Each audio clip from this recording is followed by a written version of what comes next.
What is a cash allowance? A cash allowance is the allotted amount of money that employers will give employees upfront to cover business expenses such as meals, travel costs, and office supplies. Cash allowances are simpler for accounting than collecting receipts and reimbursing small or frequent expenditures.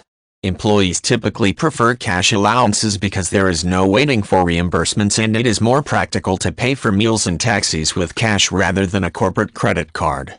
Most companies keep a small amount of cash on hand for cash allowances even if they do not regularly make purchases. It can be used to pay for working lunches, taxis home after late meetings, or other incidental expenses such as emergency printer cartridges. An employee who travels regularly for their job may have fixed amounts of cash allotted for meals that may accompany a mileage allowance for their car. If the employee prefers to have a more expensive meal, they must pay the difference from his or her own funds. Likewise, if the employee prefers a lighter meal, they can pocket the difference. The fixed nature of a cash allowance makes accounting easier. The amount is offered up front so it can be entered into the books immediately.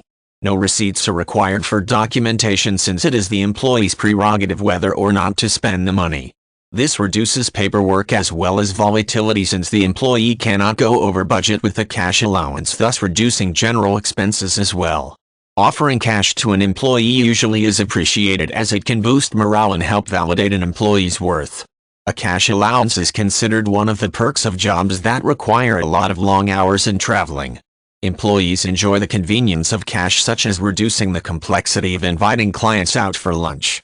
Likewise, most employees prefer not to spend their own money on business expenses or their time chasing down small reimbursements. Small companies that do not have much storage space may use cash allowances so that employees can purchase office supplies when necessary, which can really add up over the months. Employees pay taxes on cash allowances just like other forms of income. In some countries they may be deductible as business expenses. A capital cost allowance may be applicable, which is depreciation from the original value of the purchase depending on what was purchased with the cash. Other countries allow religious group to pay for one or more members' living space with cash and to deduct this value as a parsonage allowance.